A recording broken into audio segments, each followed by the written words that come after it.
이사야는 구약의 복음서라고 불리워집니다.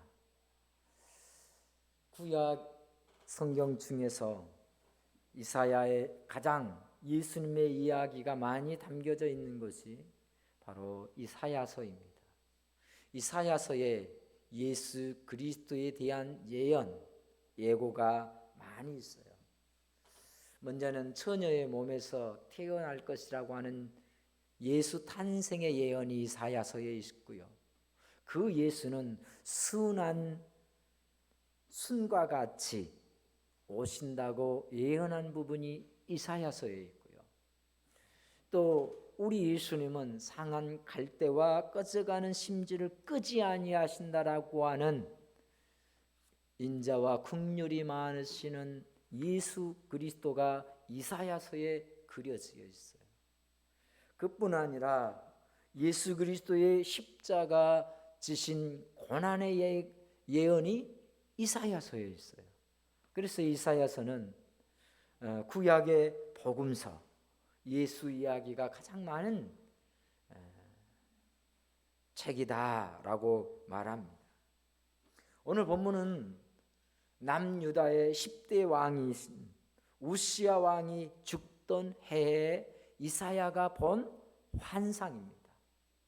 6장 1절로 보면 이사야가 성전에 들어가서 하나님의 천사들을 보게 된 것입니다. 그때 이사야가 이렇게 얘기합니다. 화로다 나여 망하게 되었도다. 구약은 하나님을 보게 되면, 하나님의 보좌를 보게 되면 죽는다라고 하는 인식이 너무 명백했어요.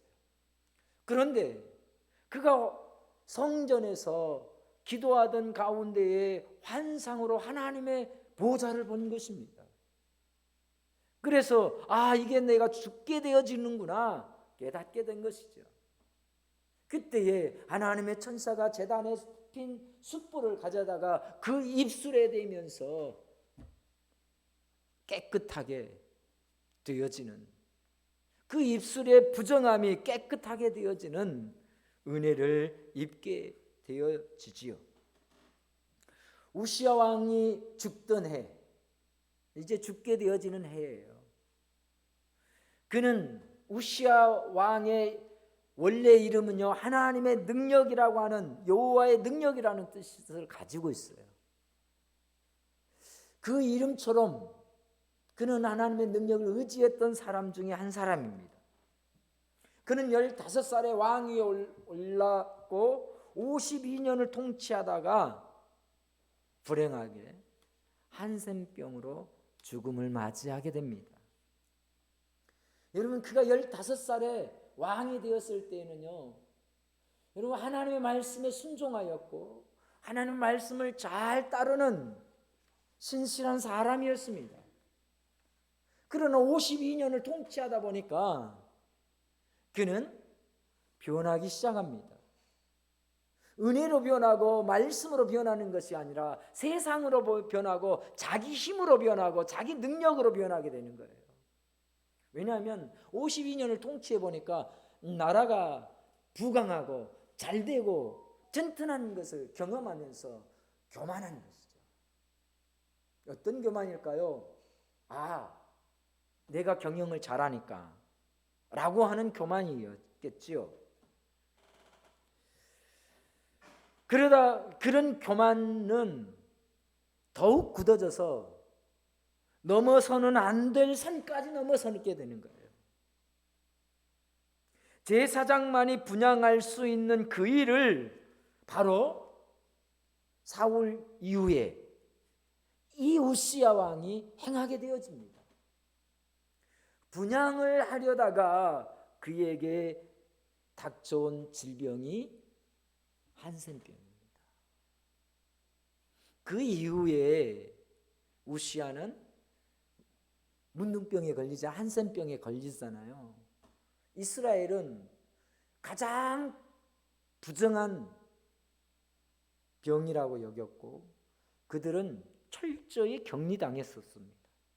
가족과 마을과 친족과 이미 그 사람들과 일반인들과는 별도의 격리 해서 살게 되어 있어요.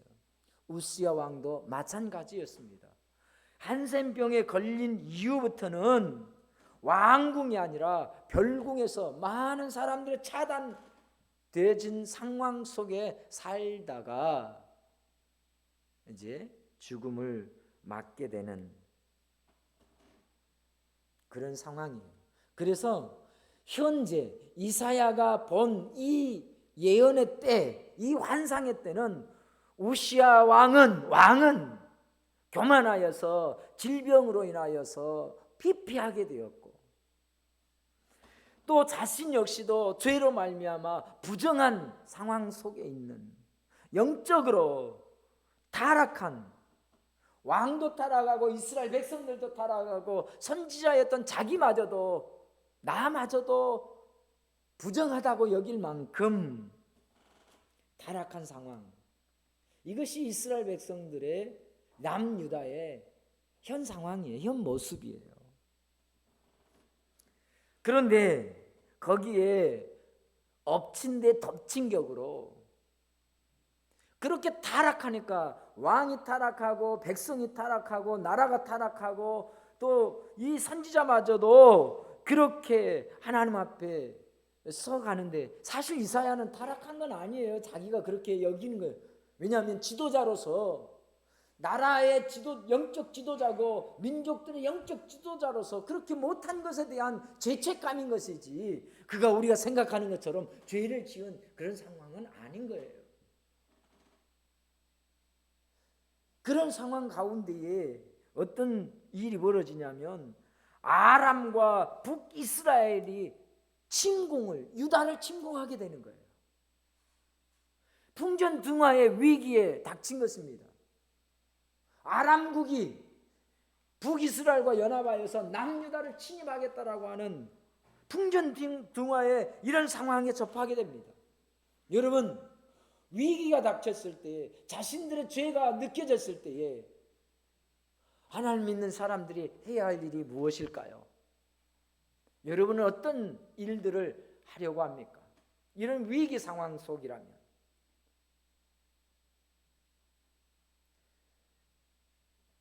그런데 이 이스라엘 백성들은 우리가 생각하는 것처럼 하나님의 백성들이었으니까, 이런 위기 상황, 어려움이 닥쳤을 때에 하나님을 의지하고 자신들의 잘못을 회개하는 것이 아니라, 그렇게 나가야 되는데 그렇게 나아가는 것이 아니라, 자, 아람국이 북이스라엘과 연합하여서 쳐들어온다면 우리는 더 큰 강대국을 의지해야지, 신흥 세력을 의지해야 우리가 살 수 있어 라고 생각한 것입니다.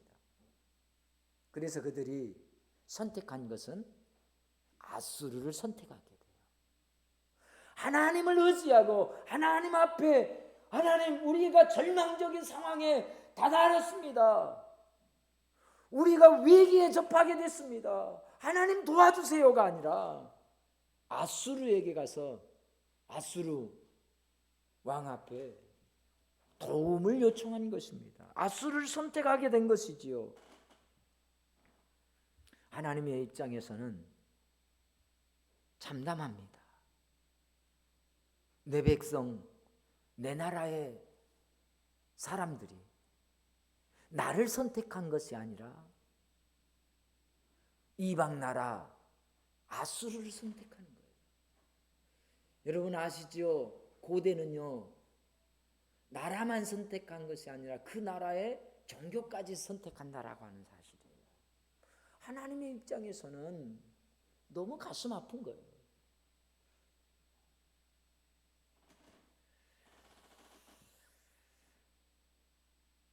그런 그런 이 유다를 향하여서 하나님께서 심판을 경고하시는 내용들이 이사야서고요, 구약의 선지서들이 대부분 그렇습니다. 경고의 메시지, 심판의 메시지를 그들에게 줍니다. 하나님 당신을 불신하고 오히려 세상의 권력인, 세상의 힘인 아수르를 의지한 그들에 대해서 심판을 경고하고 있습니다. 그 심판은 다른 게 아니에요. 너희가 의지했던 그 나라가 너희를 치게 될 것이다 라고 하는 예언이에요. 아니, 화친을 맺었던 아수르인데, 아수르와 동맹을 맺었는데, 그러니까 안전하다고 생각했는데 그 안전장치가 오히려 독이 되어 너희를 해하게 한다라고 하는 것이죠.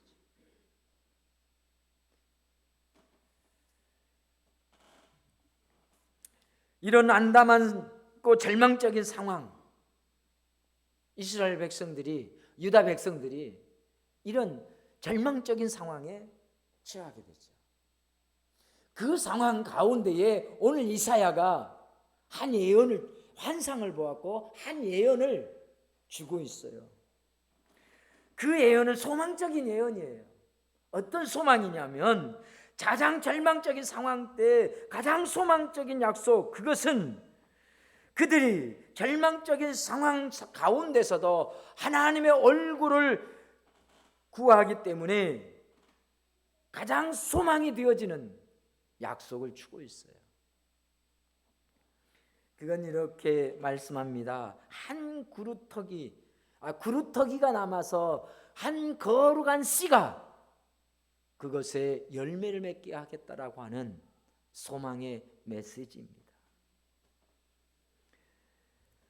6장 13절입니다. 그 중에 10분의 1이 아직 남아있을지라도 이것 또한 피하게 될 것이나, 나라 전체가 멸망하게 되고 백성 전체가 어려움에 처하게 됐는데, 그리고는 10분의 1이 남았는데 10분의 1 남은 사람들 중에서도 또 어려움을 당하게 될 것이다. 황폐하게 될 것이다.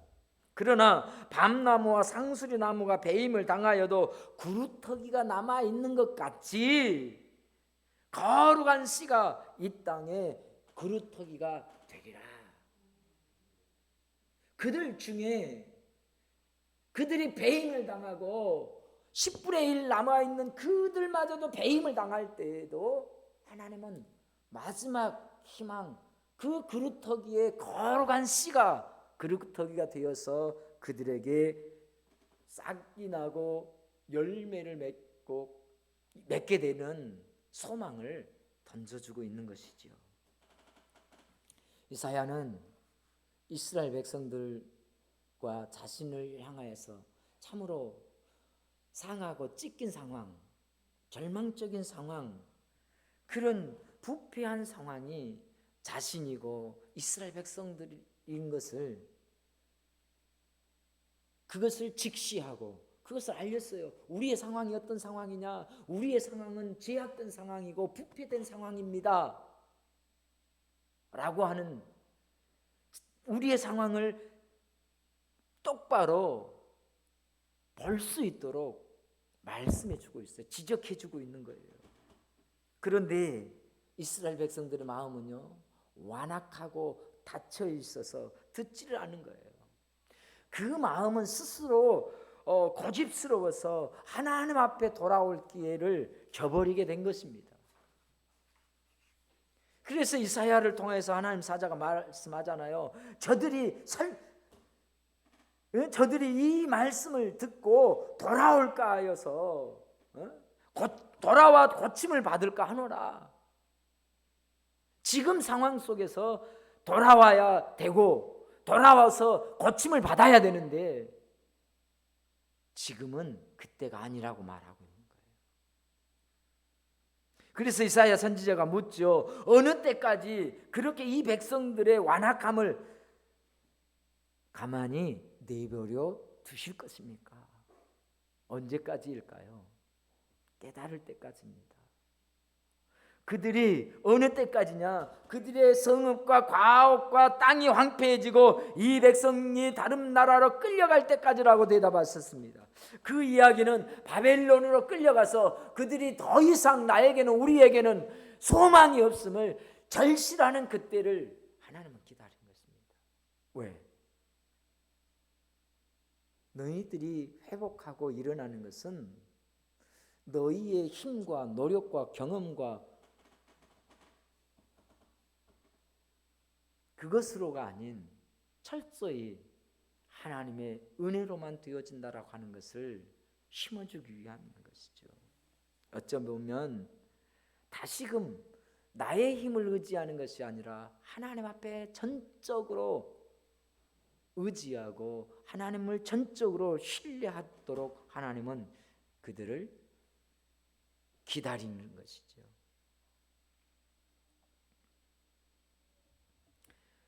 그들이 믿음으로 타락하고 그들이 신앙에서 타락하고 하나님의 신앙을 버렸지만 구루터기와 같은 소수를 남겨두심으로 하나님은 새롭게 그들을 세우기를 계획하고 그렇게 작정하고 계십니다. 완전히 잘려 소망이 없어 보이는 나무 밑 그루터기에서 새싹이 날 것을 예언해 주셨습니다. 우리의 능력이 바닥나서 밑이 잘린 그루터기와 같이 될 때에 바로 그때 하나님께서 우리의 소망이 되시는 거룩한 씨 우리 주 예수 그리스도를 보내주시겠다라고 하는 말씀입니다. 예수 그리스도를 통하여 그 그루터기에 싹이 나고 꽃이 피고 열매를 맺게 되는 거예요. 그것은 이제는 밤나무가 아니고 상수리 나무가 아니라 예수의 나무인 것입니다. 할렐루야. 내가 아닌 예수로 다시 태어나는 것, 이것이 성경에 주는 메시지입니다. 세례의 메시지가 무엇입니까? 나는 죽고 예수로 다시 사는 것이 세례의 진짜의 의미인 것처럼 성경은 전 메시지 중에서 말씀하기를 내가 아닌 예수로 다시 사는 삶이에요. 그래서 옛사람은 죽고 새사람이 사는 것인데 예수의 삶을 예수로 삶을 사는 것이에요. 그것이 구약 이사야서에서 말씀하시는 것이 구루터기처럼 완전히 잘려버려서 소망이 없는 그때에 거룩한 씨 예수 그리스도를 통하여서 새싹이 나게 되는 것이죠. 구루터기는 그렇습니다. 이스라엘 민족이 파멸당할지라도 민족 전체가 멸망당하지 않도록 남겨두신 마지막 씨앗, 마지막 소망입니다. 하나님의 진노 중에서도 하나님께서 약속하신 그 나라와 그 민족을 보호하시고 그 생명력을 끝까지 유지해 가시겠다라고 하는 의지이지요.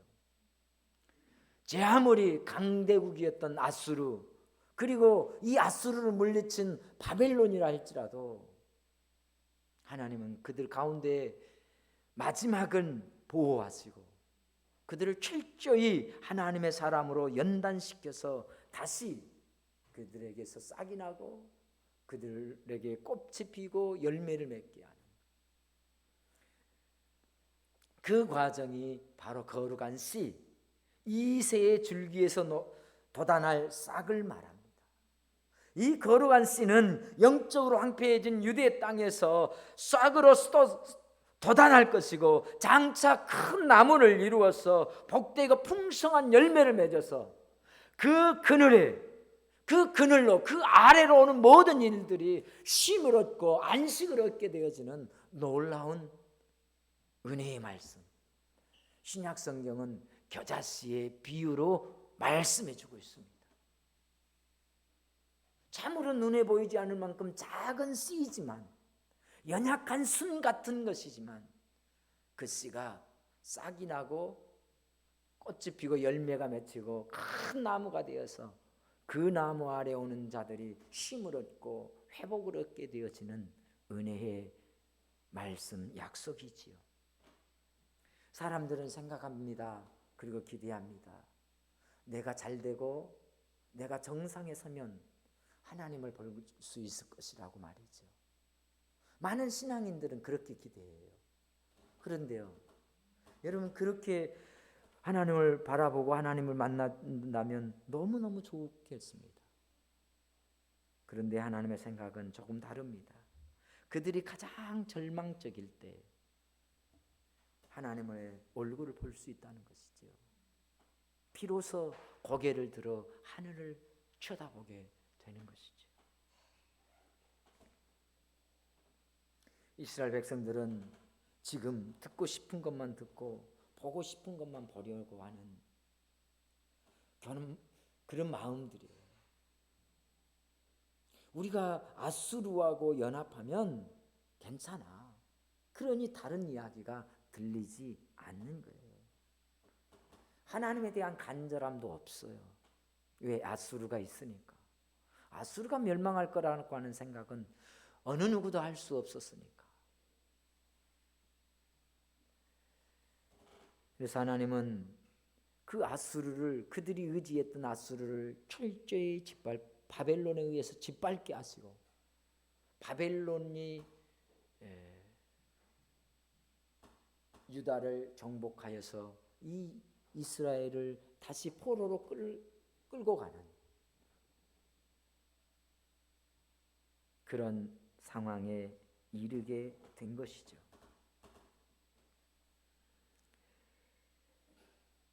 하나님을 찾게 되는 것은 어떤 상황이냐? 목마르고 배고프는 상황이에요. 그 상황에 처할 때에 하나님을 찾게 되는데, 여러분 선지서들을 보면 다니엘, 에스더, 에스라, 느헤미야, 요나, 이런 모든 선지서들을 통하여서 보면 그들은 완전히 잘려버린 상황, 그러면서 철저하게 그 상황 속에서 하나님의 은혜를 갈망하는, 그렇게 부르짖고 그렇게 그들에게 선포하였습니다. 지금 우리가 하나님의 은혜를 갈망할 때입니다 라고 말이죠. 이사야 선지자가 보았던 것은 이스라엘 백성들의 철저한 무능입니다. 그리고 그 나라 왕의 타락함이고, 그 백성들의 타락이고, 선지자들의 영적으로 민감해야 할 선지자들의 둔감함, 이것들이 이스라엘 백성들 전체적으로 위기로 몰아세우는 동기가 되었습니다. 그런 그들은 머리부터 발끝까지 철저히 상하고 깨어진 상황이에요. 그런 그들이 듣기는 들어도 깨닫지 못하고 보기는 보아도 온전히 보지 못하는 그런 상황에 놓이게 되었습니다. 그들은 이후에 바벨론의 포로로 끌려가서 나무가 베어져 그루터기만 남게 된 상황, 그 상황이 되어서야 비로소 하나님의 얼굴을 구하고 하나님의 은혜를 구하는 상황에 이르게 된 것입니다. 어떤 상황? 철저히 자신으로는 할 수 없는, 철저히 나는 무능하고 우리로서는 아무것도 할 수 없다라고 느껴지는 그 상황에서 하나님 앞에 얼굴을 구하는, 은혜를 구하는 그런 상황에 처하게 된 것이죠. 미국의 순회 선교사였던 S.D. 고든이라고 하는 분이 이런 얘기를 합니다. 하나님의 얼굴을 보기에 가장 좋은 방법은 땅에 얼굴을 대는 것입니다. 그러면 당신의 영적인 눈이 열리게 되고 지나온 인생의 잿더미와 같이 깨어진 질그릇 같은 조각들이 기억의 한편으로 남게 될 것입니다. 왜냐하면 그것들이 변화해서 영적 축복으로 들어가는 문이 되었기 때문입니다. 그리고 이를 통해서 치료와 다른 축복들이 들어왔기 때문에 그렇습니다. 지난날의 어려움, 힘든 고통, 인생의 젖뱀이 깨어진 질그릇 같은 그런 상황 속에서 땅에 얼굴을 댈 때 하나님의 얼굴을 보게 되는, 그리고 지난 그 깨어진 질그릇 같은 인생, 흑암 속의 인생이 영적으로 변하여 영적인 축복이 되어지고 간증의 한편이 되어진다라고 하는 말씀입니다. 하나님을 만난 사람들은 구루터기 같이 절망적인 상황 속에서도 포기하지 않았습니다. 오히려 더 배고파했고 목말라 했습니다. 하나님의 은혜에 대한 갈망이 더 간절했습니다. 엘리야 시대에 과부들이 많았습니다. 그 과부들은 누군가가 도와주지 아니하면 밀가루가 기름통에 기름이 차지 않는 것이에요. 그래서 이스라엘에게 있어서 가장 비련한 신분 들면 과부예요. 근데 이들 중에도 그런 가운데에 참으로 힘들고 어려우니까 밀가루통에 밀가루가 비고 기름통에 기름이 비어서 참으로 힘들고 어려운 상황이 되면 하나님 앞에 얼굴을 구해야 되는데 구하지 않는 것이에요. 그러니까 그 기름병은 늘 빌 수밖에 없었던 것이죠. 그런데 시돈 지방, 이방 땅의 시돈 지방의 한 과부는 그렇지 않습니다. 그 역시도 과부였고 그 역시도 밀가루통에 밀가루가 떨어지고 기름통에 기름이 떨어진 상황에 다다랐어요. 가뭄이 왔을 때, 그리고는 마지막 한 줌의 밀가루를 먹고 그 아들과 생을 마감해야겠다라고 하는 절망적인 순간에 다다른 것입니다. 그때에 하나님의 사자 엘리야가 그 가정을 찾아온 것이죠. 한눈에도 그가 하나님의 사자인 것을 알아보고 그들이 마지막 먹고 죽을 음식을 자신을 위해서 사용하지 아니하고 하나님의 사자를 위해서 접대하고 공개하면서 하나님의 은혜를 갈망합니다. 그의 도우심을 갈망합니다. 그의 이야기에 경청합니다. 그의 이야기에 순종합니다. 기름병을 빌려와라. 이웃에 가서 쉬지 않고 빌려옵니다. 그리고 그 기름병에 기름을 따르라 할 때에 그 기름병에 기름이 모든 병을 채울 때까지 멈추지 않은 줄 믿습니다. 그 엘리야의 말을 듣고 순종했던, 엘리야를 통하여서 은혜를 누렸던 그 여인의 기름병과 밀가루통이 마르지 않는 은혜를 입게 되었던 것입니다. 어디 그것뿐입니까? 성경은 온통 그런 이야기들이에요. 38년 된 중풍병자, 우리는 이 세월에서도 이미 깨닫는 거예요. 38년 동안 중풍병을 앓는 사람이라면 가장 인생의 절망적인 때 아니겠습니까? 38년을 그렇게 살아왔다면 모든 것을 투자하여서 이 사람 저 사람에게 고침을 받기 위한 몸부림이 있었을 것입니다. 그의 인생은 오랜 세월을 지나면서 더 이상 소망이 없다고 포기하기 직전이었을 것입니다. 그런 가운데에 신라 같은 한 가지의 소망, 예수가 온다는 거죠. 예수가 있다는 거예요. 그 소식을 듣고 그는 온전히 움직일 수 없었지만 그의 간절함과 그의 절실함은 친구들을 움직여서 예수님이 계시는 한 집, 그 지붕을 뚫고 가 예수 앞에 많은 사람들의 쌓여서 더 이상 앞으로 나아갈 수 없는 상황 속에 지붕으로 올라가 지붕을 뚫고 예수 앞으로 나아가는 간절함과 절실함이 그들의 목마름이었고 그들의 배고픔이었고 그 절실함으로 인하여서 그의 인생에 베어버린 그루터기와 같은 그 인생에 새싹이 나기 시작했습니다. 예수님께서 그를 보시고 이만한 믿음을 보지 못하였노라.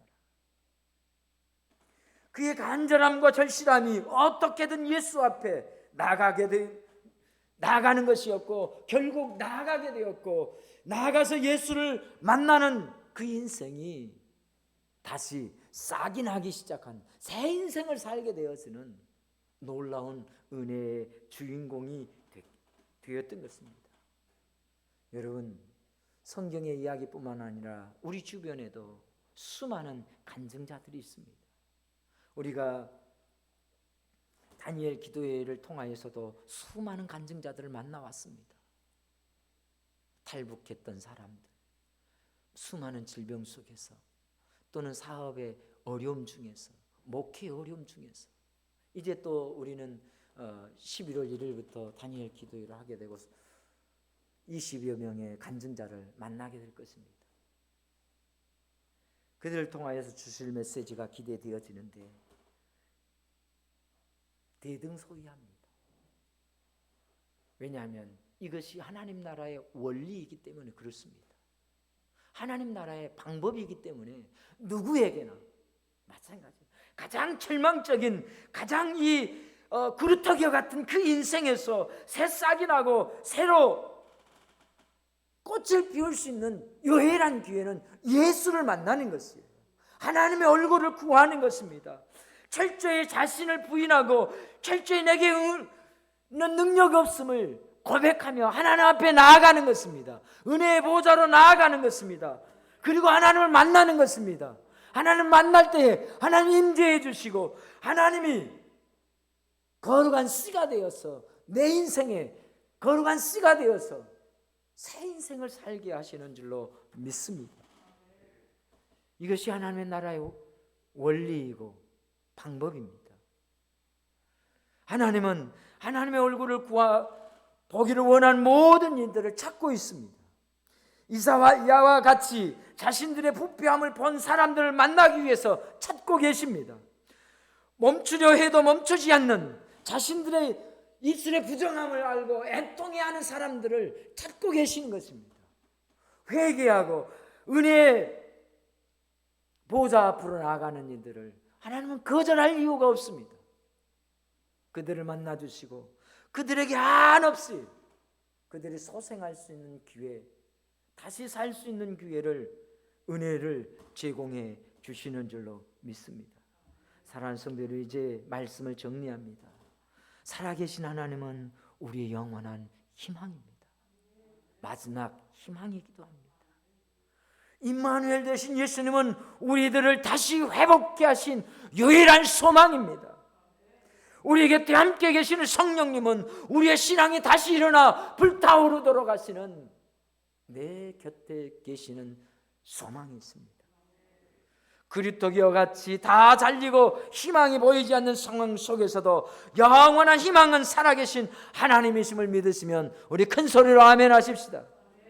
우리가 가장 절망적일 때에 하나님의 얼굴을 볼 수 있을 때가 아닌가 싶습니다. 다 잘린 그루터기와 같이 되었기에 하나님의 얼굴을 구할 때가 되었다라고 하는 사실이죠. 그때 이제 우리의 한마디 신음소리와 같은 한마디의 기도는 하나님 도와주세요. 하나님 은혜를 주십시오. 당신의 은혜가 아니고서는 나는 이제 죽은 목숨이고 다 잘려 이제 고목이 되어버릴 수밖에 없는 인생입니다. 하나님 내게 은혜를 주옵소서. 히스기야가 벽을 향하여서 간절히 기도할 때 그 생명을 연장해 주었던 것처럼 오늘 우리의 생명을, 우리의 삶을 새롭게 리모델링 해가는 줄로 믿습니다. 그루터기와 같이 아무 소망이 없다고 생각하며 하나님 앞에 엎드릴 때 하늘 보좌에 앉으신 영광의 왕 하나님을 뵙고 다시 회복하게 될 줄 믿으시면 우리 다시 한번 아멘 해보십시다. 할렐루야. 이제 우리 함께